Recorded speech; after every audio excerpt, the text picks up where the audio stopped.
Welcome back to the new video. तो दोस्तों, अगर आप लोग direct second year engineering admission process for academic year 2024-25 में पार्टिसिपेट कर रहे हो, तो आज की वीडियो में हम लोग देखने वाला है आपके लिए कौन से इंपॉर्टेंट इंस्ट्रक्शंस आपकी ऑफिशियल वेबसाइट के ऊपर आई है।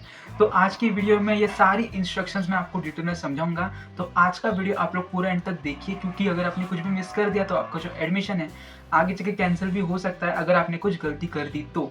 इसलिए आज का वीडियो आप लोग पूरा एंड तक जरूर देख सकते हो। तो पहले इंस्ट्रक्शन जो अभी आप लोग आपके स्क्रीन के ऊपर देख सकते हो, उसमें ऐसा बताया गया है कि सपोज आपने आपका ऑनलाइन रजिस्ट्रेशन प्रोसेस कंप्लीट कर दिया, बट आपने आपका डॉक्यूमेंट वेरिफिकेशन ही कंप्लीट नहीं किया, लाइक आपने फिजिकल स्क्रूटिनी या फिर ई स्क्रूटिनी कंप्लीट ही नहीं किया और आपका जो लास्ट स्टेप है वो पूरा नहीं होता है गिवन टाइम के अंदर, तो आपका जो नाम है वो मेरिट लिस्ट के अंदर नहीं आएगा, जो कि कैप राउंड के लिए बनाई जाती है। ठीक है, इसलिए आपको जो टाइम गिवन है उस टाइम के अंदर ही आपका ऑनलाइन रजिस्ट्रेशन करना है, प्लस आपका डॉक्यूमेंट वेरिफिकेशन कंप्लीट करना है। देन सेकंड इंस्ट्रक्शन अगर आप देखोगे तो आपको सेम बताया गया है कि अगर आप ऑनलाइन रजिस्ट्रेशन फॉर्म फिल करते हो, बट अगर आप फिजिकल स्क्रूटिनी या फिर ई स्क्रूटिनी करने में फेल हो जाते हो तो आप रिजेक्ट हो जाओगे और आपका जो नाम है वो मेरिट लिस्ट के अंदर इंक्लूड नहीं किया जाएगा।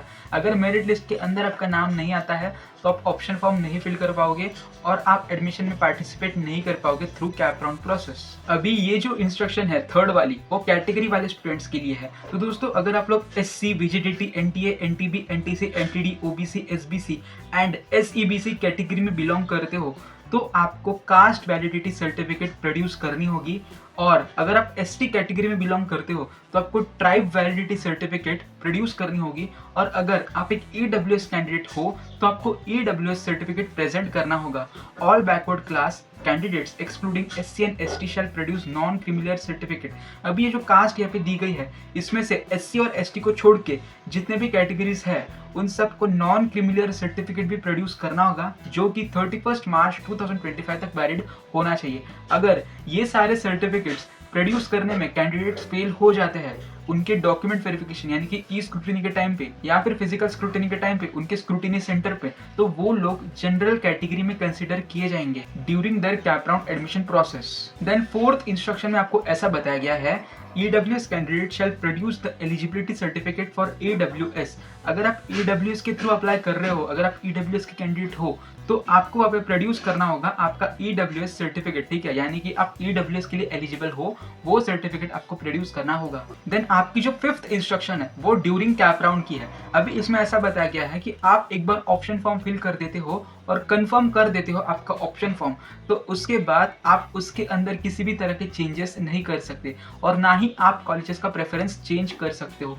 इसलिए जब भी आप ऑप्शन फॉर्म फिल करते हो तो उसे 10 बार देखिए कि आपने जो प्रेफरेंस दिए हैं, आपने जो कॉलेजेस पुट किए हैं वो प्रॉपर सीक्वेंस में है ना, क्योंकि अगर आपने एक बार सबमिट कर दिया, आपने एक बार कंफर्म कर दिया, तो फिर उसके बाद आप उसमें कोई भी चेंजेस नहीं कर सकते।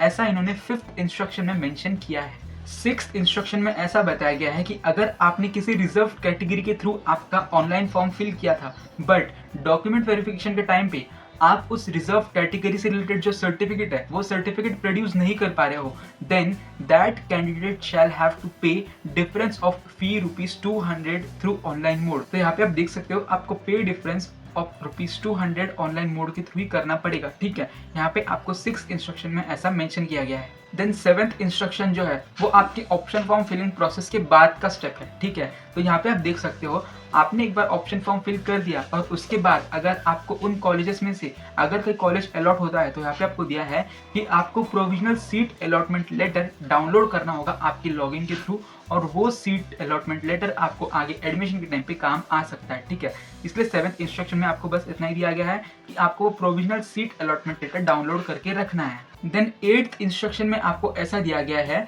कि आपको जब भी कॉलेज अलॉट होता है तो आपको सीट एक्सेप्टेंस फीस पे करनी होती है, जो कि 1000 रुपीज़ होती है। अभी 1000 रुपीज़ सारे कैटेगरीज के लिए सेम है, और जो 1000 रुपीज़ आप पे करते हो वो नॉन रिफंडेबल है, यानी कि अगर आप आगे चल के कैंसिल भी करते हो एडमिशन तो वो 1000 रुपीज़ आपको वापस नहीं मिलेंगे। ठीक है, और ये जो सीट एक्सेप्टेंस फीस होती है आप आपके लॉगिन के थ्रू ही पे कर सकते हो, ऐसा आपको 8th इंस्ट्रक्शन के अंदर मेंशन किया गया है। देन उसके बाद 9th इंस्ट्रक्शन में आपको ऐसा दिया गया है कि आपको जो कॉलेज अलॉट होता है वो प्रोविजनल होता है। उसका मतलब यह है कि वो कंफर्म नहीं होता है। तो वो कंफर्म कब होगा? तो उसके लिए क्या प्रोसेस है, जब भी आपको प्रोविजनली कोई कॉलेज अलॉट होता है तो आपको उस कॉलेज में जाके एडमिशन करवाना पड़ता है। अभी एडमिशन करवाते टाइम आपका डॉक्यूमेंट वेरिफिकेशन होगा फिर से एक बार। अभी वो डॉक्यूमेंट वेरिफिकेशन के टाइम पे आपका डॉक्यूमेंट वेरिफिकेशन सक्सेसफुली कंप्लीट हो जाता है, उसके बाद ही जो भी कॉलेज में इंचार्ज होंगे वो आपका सीट कंफर्म करेंगे और फिर वो फाइनली सीट आपको अलॉट हो जाएगा। और सीट अलॉट होने के बाद आपको एक इशू की जाएगी ऑनलाइन रिसिप्ट, ठीक है, जो कि कैंडिडेट यानी कि आपको दी जाएगी, ठीक है। जब भी आपका एडमिशन कंफर्म होता है तो आपको एक रिसिप्ट दी जाएगी जो फीस आपको कॉलेज में पे करनी होती है। तो इसी तरह से कुछ आपकी जो सीट है वो कंफर्म होती है, फाइनल होती है। देन 10th इंस्ट्रक्शन में आपको ऐसा दिया गया है कि अगर आप SC, ST, VGDT, NTA, NTB, NTC, NTD, OBC, SBC, SCBC and EWS इनमें से कुछ कैंडिडेट्स में अगर आप बिलोंग करते हो और अगर आपने आपके ऑनलाइन रजिस्ट्रेशन के टाइम पे आपकी रिसिप्ट अपलोड की होगी आपकी किसी भी डॉक्यूमेंट की, या फिर आपके फिजिकल स्क्रूटिनी या फिर ई स्क्रूटिनी के डॉक्यूमेंट वेरिफिकेशन के टाइम पे अगर आपने रिसिप्ट दिखाई थी, तो अभी आपको इंस्टीट्यूट अलॉट होने के बाद वो रिसिप्ट नहीं चलेगी। आपका जो ओरिजिनल डॉक्यूमेंट है आपके कास्ट कैटेगरी से रिलेटेड, वो डॉक्यूमेंट ही अभी आपको सबमिट करना होगा। अभी रिसिप्ट का काम खत्म हो चुका है।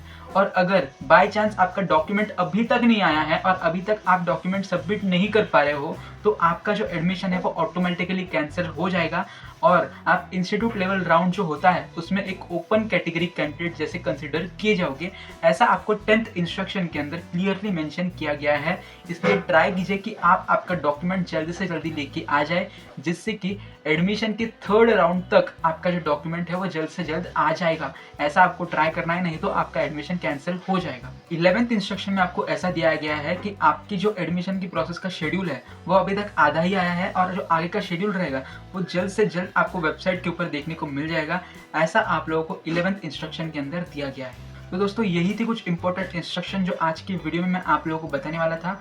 आज की जो मैंने आपको इंस्ट्रक्शंस बताई वो आप ध्यान से सुनिए। अगर आपने सुना नहीं है तो आप फिर से पीछे जाइए और वीडियो फिर से एक बार देखिए, क्योंकि ये सारी इंस्ट्रक्शंस बहुत ज़्यादा इंपॉर्टेंट है। बाकी आज की जानकारी आपके लिए हेल्पफुल रही होगी तो वीडियो को लाइक कर दीजिए। आने वाली अपडेट्स के लिए व्हाट्सएप ग्रुप ज्वाइन कर लीजिए और चैनल को सब्सक्राइब कर दीजिए। तो मिलते हैं नए वीडियो में नए अपडेट के साथ।